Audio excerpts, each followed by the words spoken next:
do it.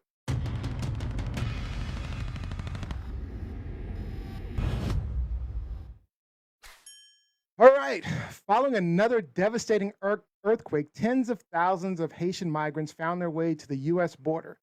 But horrifying images of Border Patrol officers rounding up Haitians appeared reminiscent of slave catchers. So, my question, are we talking, are we taking this out of context like the Biden administration suggests, or are these tactics remnants of the slavery era? I'm going to start with Lizzie on this. No, we're not taking it out of context. We can't take anything out of context that isn't being put forth to the public. This has been one of the most um, silent stories that I've seen in a long time about immigrants, about deportation, about people or another country that is in peril. So no, we're not taking it out of context. All right, It is Micah? what it is, and I hate that phrase, but it is what it is. Yeah. All right, Mike? No, I don't think it's being taken out of context. It's racist. It's racism. I think that if you choose to be a border patrol person, like you want people who don't look like you to come in the country. And the fact that they're using the reins of the horse as a whip, I mean, like this is like a racist's wet dream, right? Like, Yeah. and that's all I can see in these images. Like that's what I see, just racist. All right. Ellen? Yeah, Micah, I feel the same way. I think that these were all choices. These,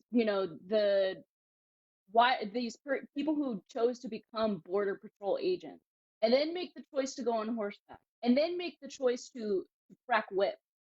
It's like, yeah, there's we're not taking that out of context. It's just the same the same thing in a different time frame. Yeah. So it's continuous. Yeah. Yeah. I think it's a bit of both. I tried to think to myself, like, how would I deal with this issue? I'm president or whatever. I do want to help Haitians at the border, and I don't, but I also don't want tens of thousands of Haitians coming in, not just Haitians, but people coming in just all Ooh, willy nilly. Um, ooh, your wife gonna get you. I Your know, wife right? gonna Because get you. my wife is my wife is half Haitian. My wife, I know she's not half Haitian; she's Haitian. Her parents are both Haitian. Anyway, but but the point is, we got to. I mean, we don't want it to happen, so I got to stop them. I'm outnumbered. And I certainly can't shoot them, right? So I think the problem here is a lack of creative solutions, right? It's just a lack of creative solutions, right? And so they started reverting back to what they know. And what they know is what they've done in the past. It's whip, slavery, get some horses, run them down.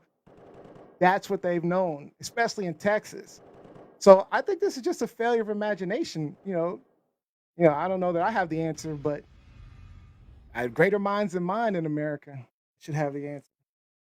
I mean, if we think about it, given that there was a lot of civil unrest in Afghanistan after the United States started to pull out, and the government was imploring us to be compassionate for all of the Afghani immigrants that were going to come to the US as a Hmm. result.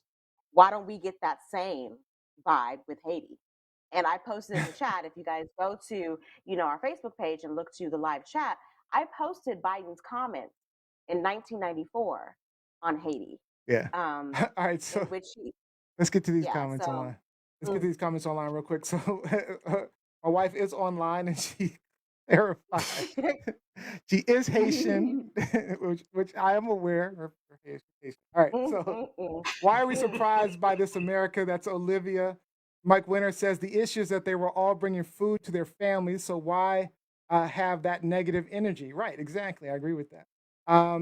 Haitians, this is Jacqueline Robinson. Haitians have always been dehumanized. Fascinating that Afghanistan refugees were welcomed and the media Mm, fell all over themselves to whip up sympathy for them. Yet Haitians are treated like that's subhumans. Um, that's my sister, y'all. yeah. We born and raised in the same house, so we on the same wavelength, Mel same Blaine wavelength says here. Biden needs to do more. And Olivia says Sleepy Joe will never get my vote again. He got Trump out, and that's all I needed him for. I like that one, actually. Well, I mean, he might need your vote, Olivia. if Trump runs to again. keep Trump out. Exactly. So never say never. Never say never. All right, is this truth, lies, or shenanigans? This is Oh shit. shenanigans. Shenanigans. Everybody's going shenanigans. Shenanigans across the board. All right. So let's get to our